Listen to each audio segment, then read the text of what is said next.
Good morning, dear students. I am Shivam Saxena, your social science teacher. Today, in this module, we will start new chapter. This chapter has been taken from your democratic politics book, and the name of this chapter is power sharing. In the point of view of your examination, this chapter is very much important. First, we'll discuss the overview of this chapter, that what exactly we will discuss in this chapter. We will discuss that what does the means of power sharing and why the power sharing is desirable. What does exactly the means of power sharing and how the India has managed this problem of power sharing. And we will also take the example of the two countries where power sharing creates a problem and it leads a civil war in Sri Lanka too. Okay? So we will start with the means of the power sharing. See, the power sharing is a technique to share the power at a different level. It is an idea inculcated in democracy so that the power is not concentrated at a one hand only, and that different forms can keep a check on the each others. India is an example of holding together federations where the power is shared between the central government and the different constituent states. See, exactly when we discuss about the means of power sharing, it is a tool or a technique of governing. यानी हम ऐसे बात कर सकते हैं कि ये governing का टूल है या एक टेक्निक्स है जिसमें हम ये देखते हैं कि जो रिस्पॉन्सिबिलिटीज़ हैं, जो टेक्निक्स हैं, वो कैसे लोगों के साथ अलग अलग ग्रुप्स में शेयर की जाए. जैसे हम एग्जांपल के लिए मान सकते हैं कि जैसे इंडिया है, सो इंडिया में डाइवर्सिटी बहुत ज़्यादा है, religious diversity, community diversity and multi types of the diversity existing in India. ठीक है, तो who will be responsible for govern and who will be responsible for making rules and regulation for the society.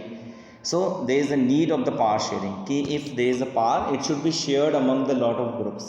अब ये क्या होगा, अगर सबको बराबर बराबर अधिकार नहीं मिलेंगे या बराबर बराबर पावर्स नहीं मिलेंगे, then what will happen, क्या होगा, आपस में क्लैशेस लगने लगेंगे. यानी अगर सपोज दैट हिंदुओं के साथ ज़्यादा बेनिफिट मिल रहा है और मुस्लिम्स को कम बेनिफिट मिलेगा तो मुस्लिम्स क्या हो गए, अगेंस्ट हो जाएंगे. ऑन द रिवर्स कि अगर हिंदुओं के साथ ऐसा होगा तो वो रिवर्स हो जाएंगे. तो जहाँ पर डाइवर्सिटी यूटिलाइज्ड है, जहाँ पर डाइवर्सिटी है बहुत ज़्यादा, वहाँ पर पावर शेयरिंग सिस्टम सबसे इम्पोर्टेंट होता है, क्योंकि पावर को हमें सारे ग्रुप्स के साथ शेयर करना है. तो अगर हम इर्रिस्पेक्टिवली शेयर करते हैं, किसी के साथ कम किसी के साथ ज़्यादा, तो it lead a clashes among this social group, और कहीं ना कहीं पर वो देश की यूनिटी पर भी एक क्वेश्चन मार्क बन जाता है. ठीक है, सो देखिए, it is an idea inculcated in democracy. ये एक आइडिया है जिसको इनकलकेट यानी जोड़ा गया है किसमें, democracy. So that the power is concentrated, not concentrated on a one hand only, that different forms can be keep check on each others.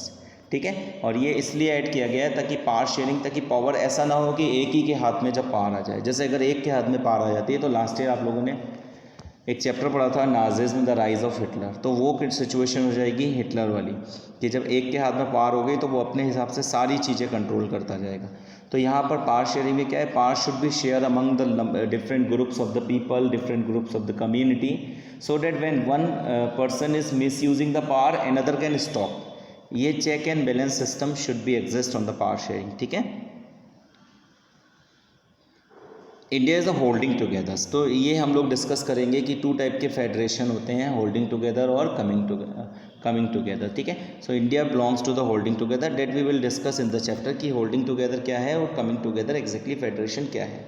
ठीक है, और इंडिया में क्या है कि जो बेसिकली, क्योंकि ये होल्डिंग टुगेदर है, the power is being shared among the state government and central governments too. ठीक है, तो ये एक बेसिक डेफिनेशन है पावर शेयरिंग की. Got it. अब इस why we need to share the power, तो अगर पावर शेयर नहीं की जाएगी या अगर पावर प्रॉपरली शेयर नहीं की जाती है तो कौन कौन से इश्यूज़ बन सकते हैं, क्या क्या प्रॉब्लम्स हो सकती हैं, और कुछ कंट्रीज़ के एग्जांपल्स क्या थे, कैसे डाइवर्सिटी थी.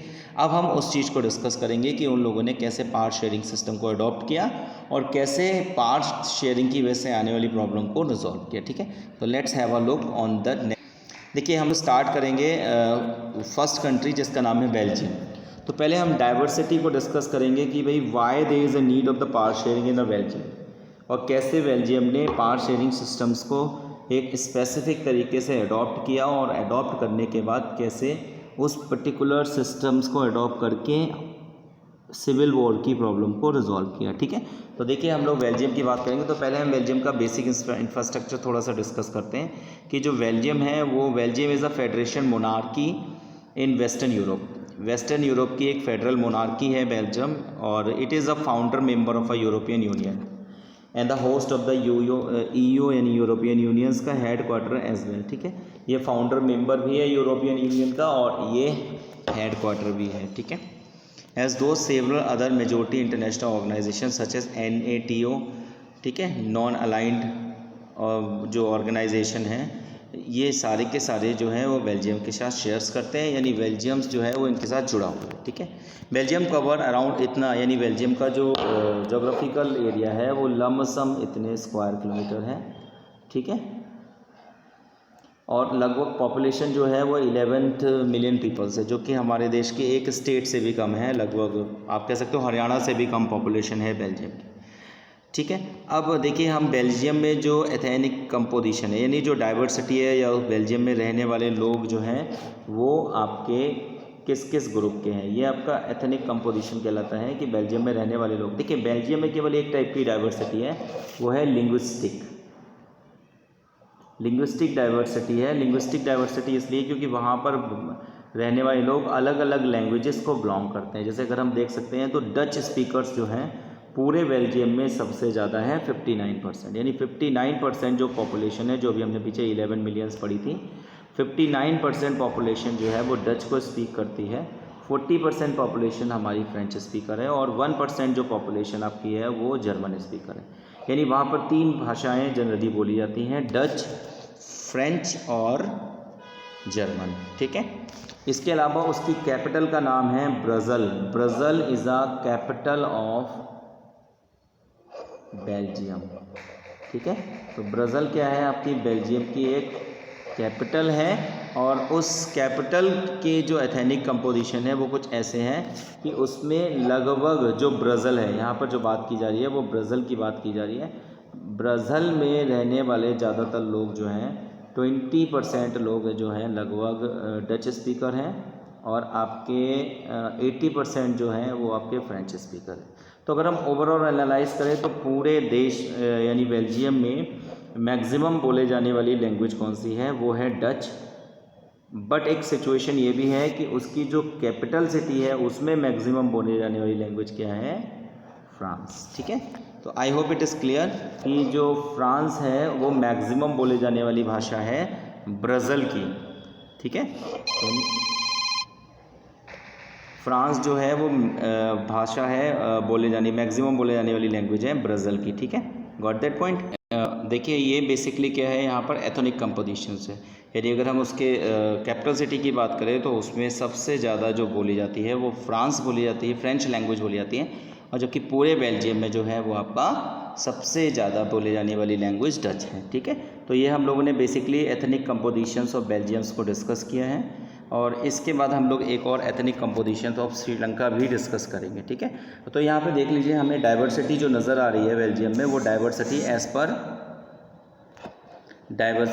पर देखिए जो यहाँ पर नज़र आ रही है diversity, this is diversity as per the linguistic. ठीक है, नहीं लैंग्वेज के आधार पर डाइवर्सिटी जो है वो नज़र आ रही है। ठीक है, ओके, तो thank you very much. In the next video we will discuss about ethnic compositions in Sri Lanka. Thank you.